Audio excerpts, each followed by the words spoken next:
Damu miracle media நேயர்களுக்கு வணக்கம். நாம் இன்னைக்கு இந்த பதிவுல கோயம்புத்தூர்ல இருந்து பக்கத்து மாநிலமான கேரளாவில் அமைஞ்சிருக்கிற திரிசூருக்கு போற பேருந்து வழி பயணம் மற்றும் கேரளாவில் ரொம்ப பிரபலமான திருவிழாவான உத்திரளிக்காவு பூரம் திருவிழா பத்தி பார்க்க போறோம். இது வரைக்கும் நம்ம சேனலை சப்ஸ்கிரைப் பண்ணவங்க சப்ஸ்கிரைப் பண்ணிக்கோங்க, பெல் பட்டன் அழுத்தி ஆள்ல வச்சுக்கோங்க. அப்பதான் நம்ம போற வீடியோ உங்களுக்கு உடனுக்குடன் வந்து சேரும். காந்திபுரத்துல அமைஞ்சிருக்கிற வள்ளுவர் பேருந்து நிலையத்திலிருந்து நம்மளுடைய பேருந்து பயணம் காலையில 7:30க்கு ஆரம்பமாகுது.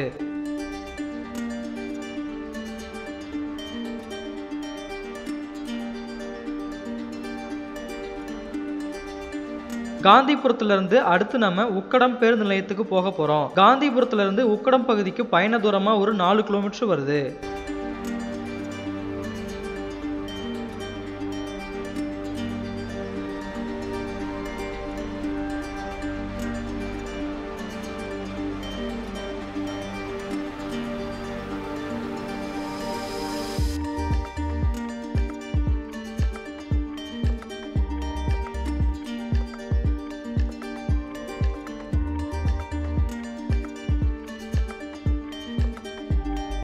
காந்திபுரம் பேருந்து நிலையத்திலிருந்து 4 கிலோமீட்டர் பயணத்துக்கு அப்புறம் நாம இப்ப உக்கடம் பேருந்து நிலையத்துக்கு வந்தாச்சு.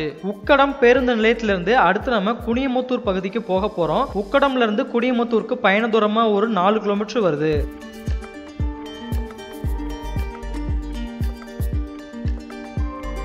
உக்கடம் பேருந்து நிலையத்திலிருந்து 4 கிலோமீட்டர் பயணத்துக்கு அப்புறம் நாம இப்ப குனியமுத்தூர் பகுதியை வந்தடைஞ்சாச்சு. இங்க இருந்து அடுத்து நம்ம மதுக்கரை மரப்பாலம் வழியா பாலக்காடு ஹைவேக்கு போக போறோம்.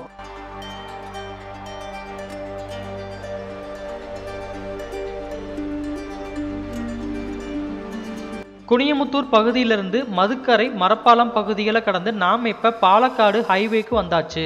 இங்க இருந்து அடுத்து நாம தமிழ்நாடு கேரளா எல்லை பகுதியான வாளையாருக்கு போக போறோம். மரப்பாலம் பிரிவுல இருந்து வாளையாருக்கு பயண தூரமா ஒரு 15 கிலோமீட்டர் வருது. நம்மளுடைய பேருந்து பயணத்துல நாம தமிழ்நாட்டில இருந்து கேரளா நோக்கி பயணிச்சிட்டு இருக்கோம். அடுத்து வரக்கூடிய வாளையார் பகுதி தான் 2 மாநிலங்களையும் பிரிக்கிற பகுதி. நாம இப்ப கடந்து போகக்கூடிய இந்த பகுதியில தான் தமிழ்நாடு காவல்துறை சோதனை சாவடி அமைஞ்சிருக்கு. இந்த பகுதியை கடந்துதான் நாம கேரளா எல்லைக்கு போனோம். 2 மாநிலங்களையும் பிரிக்கக்கூடிய இந்த வாளையார் பகுதியில தான் வாளையார் அணை அமைஞ்சிருக்கு. கோயம்புத்தூர் மற்றும் பாலக்காடு மக்களோட சுற்றுலா தலமா இந்த வாளையார் அணை திகழ்து. நாம மரப்பாலம் பிரிவுல இருந்து 15 கிலோமீட்டர் பயணத்துக்கு அப்புறம் வாளையார் பகுதியை வந்தடைஞ்சிட்டோம். இந்த பகுதியில கேரள எல்லைக்கு உட்பட்ட சோதனை சாவடி அமைஞ்சிருக்கு.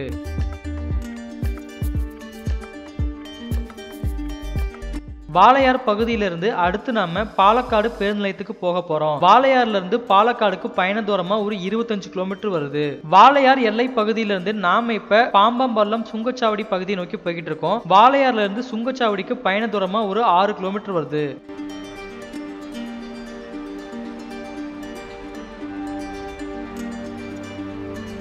தமிழகம் மற்றும் கேரள எல்லை பகுதியான வாளையார்ல இருந்து ஒரு 6 கிலோமீட்டர் பயணத்துக்கு அப்புறம் நாம இப்ப சுங்கச்சாவடி பகுதியை வந்தடைஞ்சாச்சு. பாம்பம்பள்ளம் சுங்கச்சாவடியில இருந்து அடுத்து நாம காஞ்சிக்கோடு போக போறோம். காஞ்சிக்கோடுக்கு பயண தூரமா ஒரு 9 கிலோமீட்டர் வருது.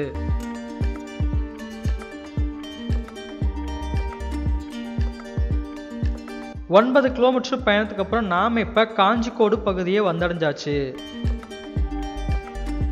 காஞ்சிக்கோடு பகுதியிலிருந்து அடுத்து நம்ம புதுச்சேரி பகுதிக்கு போக போறோம். காஞ்சிக்கோடுல இருந்து புதுச்சேரிக்கு பயண தூரமா ஒரு 5 கிலோமீட்டர் வருது.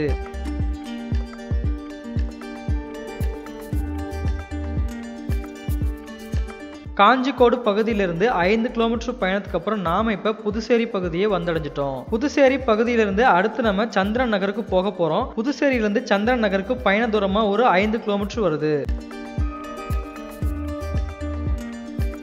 சந்திரன் நகர் பகுதியை வந்தடைஞ்சிட்டோம். இங்கிருந்து வலது பக்கம் திரும்பி பாலக்காடு பேருந்து நிலையத்துக்கு போக போறோம். சந்திரன் நகர் ஹைவேல இருந்து பாலக்காடு பேருந்து நிலையத்துக்கு பயண தூரமா ஒரு 4 கிலோமீட்டர் வருது. நாம இப்ப இடது பக்கத்துல பாக்குறது தான் பாலக்காடு கோட்டை அமைஞ்சிருக்கிற பகுதி. இந்த கோட்டை 1766ஆம் ஆண்டு ஹைதர் அலியால கட்டப்பட்டிருக்கு. திப்பு சுல்தானோட அப்பா தான் வந்து ஹைதர் அலி. கோயம்புத்தூர் பகுதியிலிருந்து வாளையார் காஞ்சிக்கோடு புதுச்சேரி வழியா 53 கிலோமீட்டர் பயணத்துக்கு அப்புறம் நாம இப்ப பாலக்காடு பேருந்து நிலையத்தை வந்தடைஞ்சாச்சு.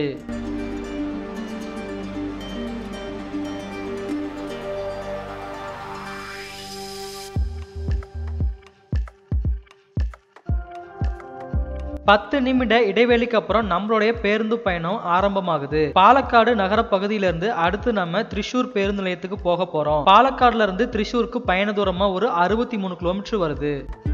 பாலக்காடு நகர பகுதியிலிருந்து நாம இப்ப தேசிய நெடுஞ்சாலையில இணைஞ்சு திரிசூர் நோக்கி போய்கிட்டு இருக்கோம். பாலக்காடு பேருந்து நிலையத்தில இருந்து அடுத்து நம்ம திரிப்பலூர் பகுதிக்கு போய்கிட்டு இருக்கோம். பாலக்காடுல இருந்து வடக்குமுறி புதுக்கோடு வழியா திரிப்பலூருக்கு பயண தூரமா ஒரு 18 கிலோமீட்டர் வருது.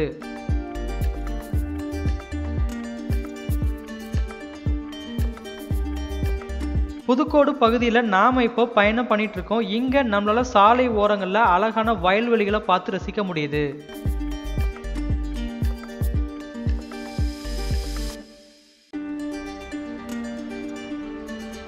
பாலக்காடுல இருந்து 18 கிலோமீட்டர் பயணத்துக்கு அப்புறம் நாம இப்ப திரிப்பலூர் பகுதியை வந்தடைஞ்சாச்சு. திரிப்பலூர் பகுதியிலிருந்து அடுத்து நம்ம வடக்கஞ்சேரி பன்னியங்கரா சுங்கச்சாவடிக்கு போக போறோம். திரிப்பலூர்ல இருந்து வடக்கச்சேரிக்கு பயண தூரமா 10 கிலோமீட்டர் வருது.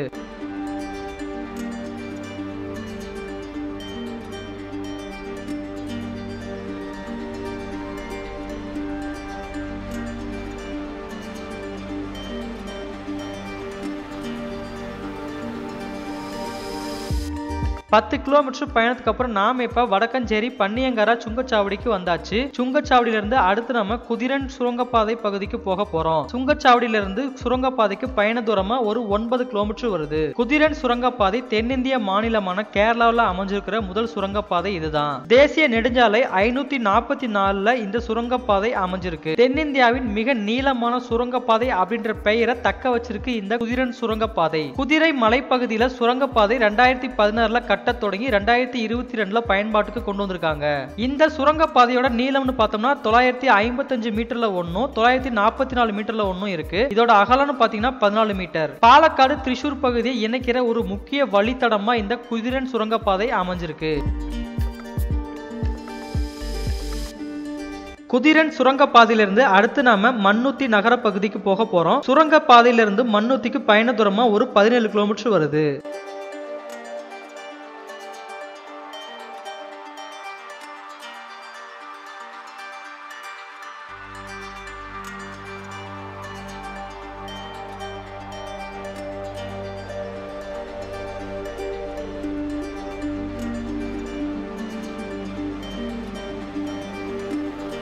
திரிசூர்ல அமைஞ்சிருக்கிற மண்ணுத்தி பகுதியில வேளாண்மை கல்லூரியும் கால்நடை மருத்துவ கல்லூரியும் அமைஞ்சிருக்கு. கால்நடை மருத்துவ கல்லூரியில இருந்து வலது பக்கம் திரும்பி நாம இப்ப திரிசூர் பேருந்து நிலையத்தை நோக்கி போக போறோம். இங்க இருந்து இடது பக்கம் போனா நம்ம எர்ணாகுளம் போலாம். நாம இப்ப வலது பக்கம் திரும்பி திரிசூர் பேருந்து நிலையத்தை நோக்கி போக போறோம்.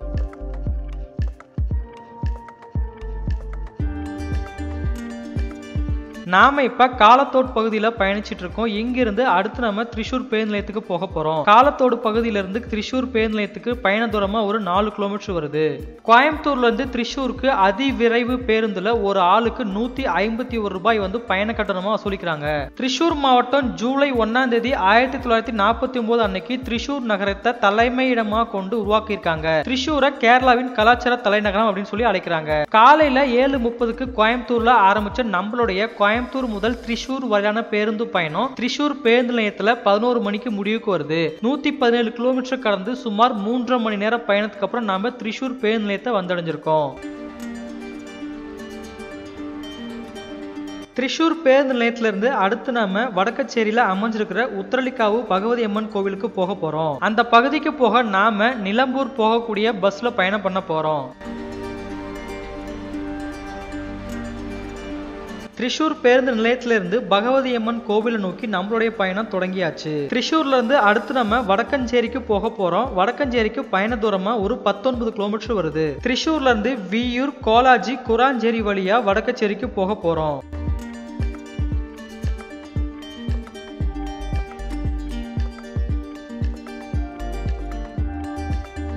திரிசூர் பேருந்து நிலையத்திலிருந்து வடக்கச்சேரிக்கு பயண கட்டணமா ஒரு நபருக்கு 34 ரூபாய் வந்து வசூலிக்கிறாங்க.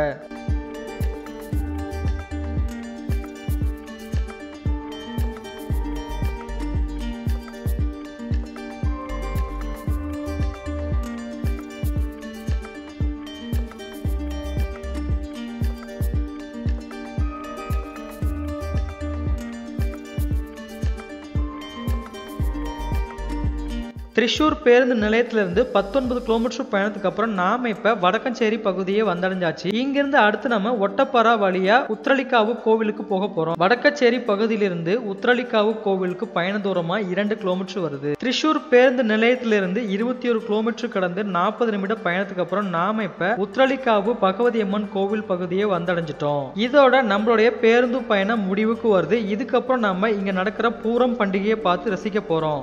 உத்திரளிக்காவு பகவதி அம்மன் கோவில் கேரளா மாநிலத்துல திரிசூர் மாவட்டத்துல தலப்பிள்ளி தாலுகாவுல வடக்கச்சேரி பகுதியில அமைஞ்சிருக்கு. வருடந்தோறும் பிப்ரவரி மார்ச் மாதங்கள்ல நடக்கிற பூரம் திருவிழாவிற்கு இந்த கோவில் ரொம்ப பிரபலமானதா கருதப்படுது. கேரளாவில் மிகப்பெரிய பூரம் பண்டிகைன்னு பார்த்தோம்னா அது திரிசூர் பூரம் தான். அதுக்கு அடுத்தபடியா இந்த உத்திரளிக்காவு பூரம் தான் பெருசா பார்க்கப்படுது. கோடைகால தொடக்கத்துல இந்த திருவிழா கொடியேற்றத்தோட தொடங்கி கொடியேற்ற நாள்ல இருந்து 7வது நாள் பூரம் கொண்டாடப்படுது. பூரம் திருவிழா அப்படிங்கிறது கோடை காலங்கள் பூரம் நட்சத்திரத்துல கொண்டாடக்கூடிய இந்துக்களின் பண்டிகையா பூரம் கடைபிடிக்கப்படுது. நாம யானைகளை குளிப்பாட்டி நெட்டிகைகள் அணிய வச்சு அலங்கரிக்கிற இடத்தை பார்வையிட போறோம். ஒரு யானையை குளிப்பாட்டி அழைச்சிட்டு போற காட்சியை பாக்குறோம். 4 கால்களையும் பெரிய சங்கிலிகளை கட்டி வயிற்று பகுதியில சுத்தி விட்டு இருக்காங்க. கழுத்துல தங்கம் வெள்ளியாலான செயின் போட்டுக்கிறத பார்க்க முடியுது.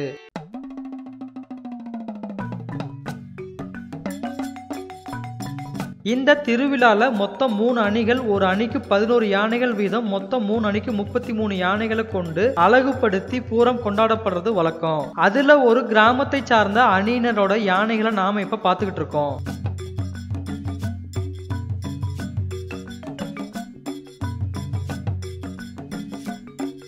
நாம பார்த்துட்டு இருக்க இந்த யானைகள் எல்லாம் முறையான பயிற்சி கொடுத்து உரிய உரிமம் பெற்று வளர்க்கக்கூடிய யானைகள்.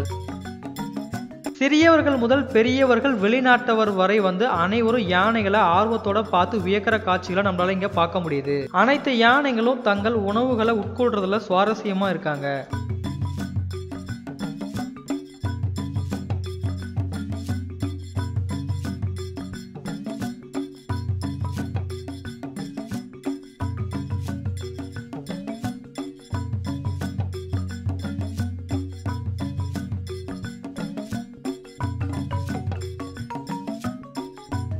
யானைகளை அலங்கரிக்கும் பணிகளை யானை பாகங்கள் மும்புறமா வேலை செய்யறத பார்க்க முடியுது. வண்ணங்கள் நிறைந்த கயிறுகளை கொண்டு நெட்டி பட்டம், கேடயம், வெண்சாமரம், வண்ண மலர்களை கொண்டு அழகுபடுத்துறாங்க.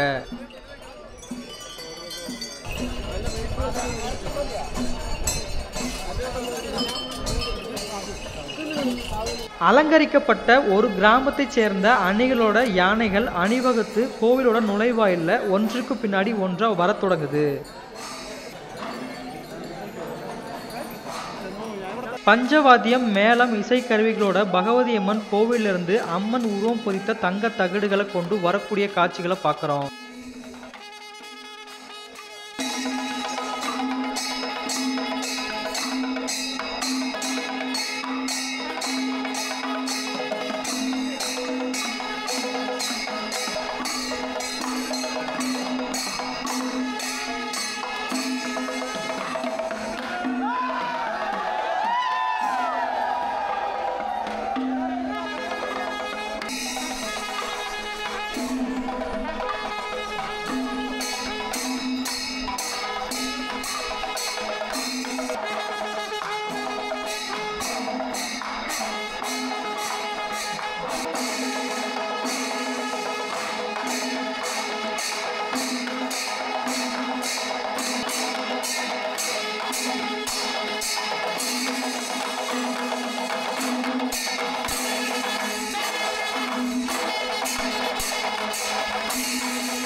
உத்திரளிக்காவு பகவதி அம்மன் சன்னதியை நாம இப்ப சுற்றி பார்க்க போறோம். கோவிலை சுற்றி வண்ண மலர்களை கொண்டு அலங்கரிச்சிருக்காங்க.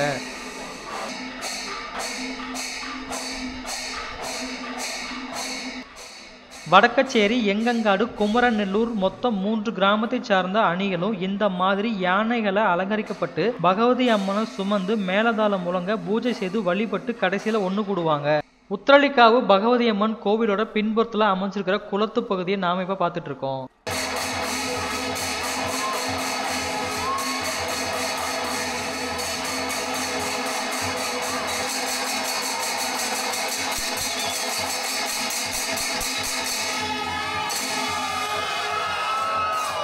ஒரு பக்கம் யானை ஊர்வலம் நடக்க, மறுபுறம் குதிரா வேளா மரக்குதிரை வேஷம் கட்டி பல்வேறு சமூகங்களால அர்ப்பணிக்கப்பட்ட அலங்காரங்கள் வரத் தொடங்குது.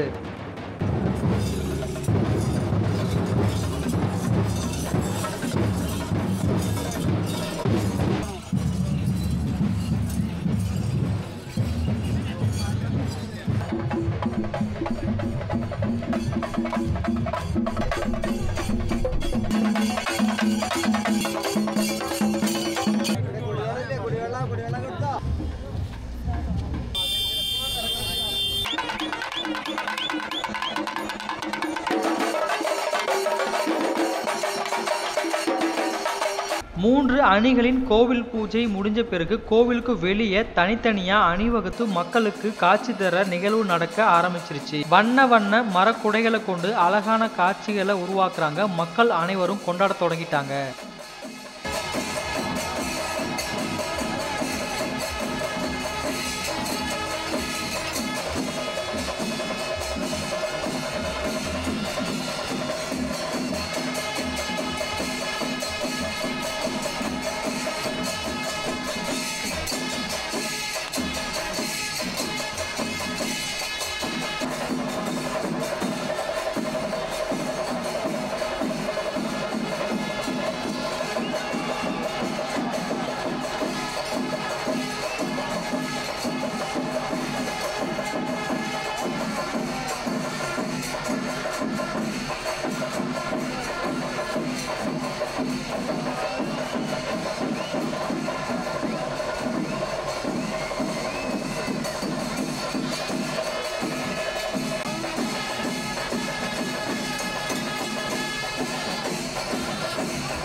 சூரியன் மறைய தொடங்கிருச்சு. இந்த அழகான மாலை பொழுதுல கட்டுக்கடங்காத கூட்டத்துல மேலதாளத்தோட வண்ண குடைகளோட பூரம் நடந்துட்டு இருக்கு.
மூன்று கிராமத்தோட அணிகளும் இப்ப ஒன்னா ஒரே இடத்துல வரிசையில் நின்று மக்களுக்கு காட்சி தர போறாங்க.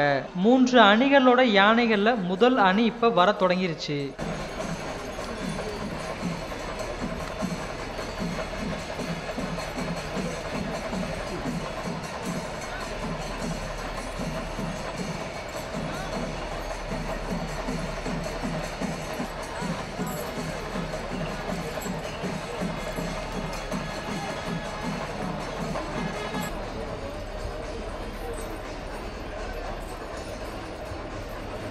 இரண்டாவது கிராமத்தை சார்ந்த அணிகளோட யானைகள் அணிவகுத்து வரக்கூடிய காட்சிகளை நாம இப்ப பார்க்கிறோம்.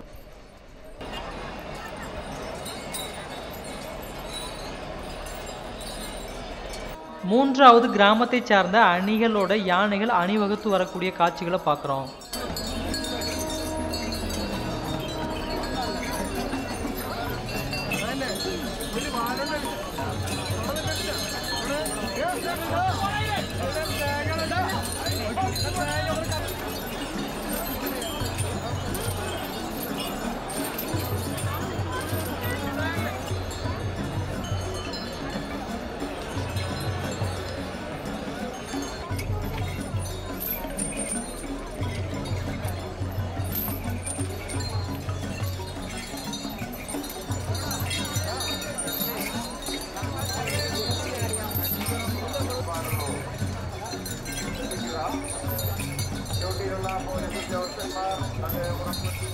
வடக்கச்சேரி, எங்கங்காடு, குமரநெல்லூர் 3 கிராமத்தை சார்ந்த 33 யானைகள்ல 30 யானைகள் வந்தாச்சு. மீதி 3 யானைகள் கோவிலுக்கு உள்ள பகவதி அம்மனுக்கு பூஜை செய்து வர காத்திருக்கு.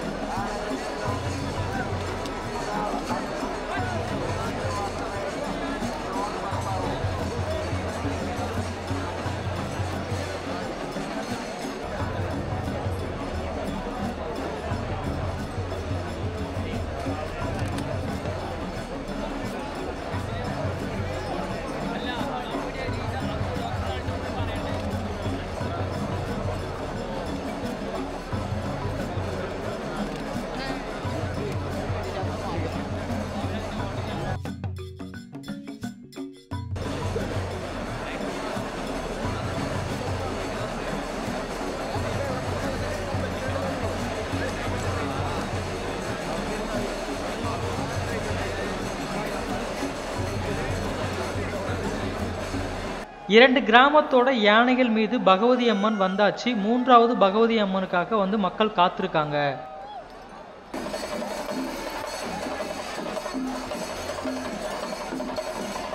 மூன்றாவது கிராமத்தை சார்ந்த பகவதி அம்மன் யானை மீது கோவிலுக்குள்ள இருந்து வெளியே வர காட்சிகளை பார்க்கிறோம்.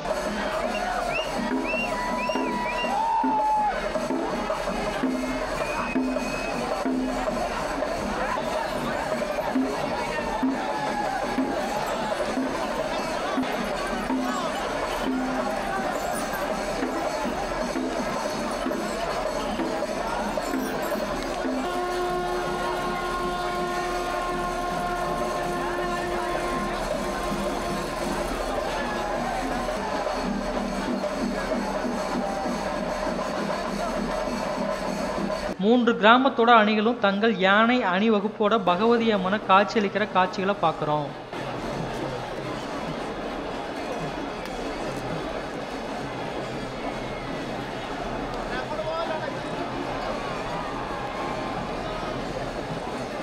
யானைகளோட அணிவகுப்புகள் முடிஞ்ச பிறகு வெடிக்கட்டு நடக்க ஆரம்பமாகுது. கேரளாவில் வெடிக்கட்டுல மிகவும் ஃபேமஸான இடம் நெம்மாரா வலங்கை வேளா. அதுக்கு அப்புறம் பாத்தீங்கன்னாக்கா இந்த உத்திரளிக்காவு பகவதி அம்மன் கோவில தான். இந்த மாதிரியான கேரளாவில் நடக்கக்கூடிய பூரம் பண்டிகை இப்பதான் நம்ம வீடியோ மூலியமா நீங்க பாக்குறீங்க அப்படின்னா மறக்காம நம்ம சேனலை சப்ஸ்கிரைப் பண்ணிக்கோங்க. உங்க ஃப்ரெண்ட்ஸ் அண்ட் ஃபேமிலிக்கு ஷேர் பண்ணுங்க. நம்மளுடைய கோயம்புத்தூர் முதல் திரிசூர் வரையிலான பேருந்து பயணம் மற்றும் இந்த உத்திரளிக்காவு கோவில் பண்டிகையை நீங்க பார்த்து ரொம்ப ரசிச்சிருப்பீங்க நம்புறேன். அடுத்த ஒரு பதிவில் உங்களை காணும் வரை உங்களிடமிருந்து விடைபெறுவது தாமு மிராக்கல் மீடியா. நன்றி, வணக்கம்.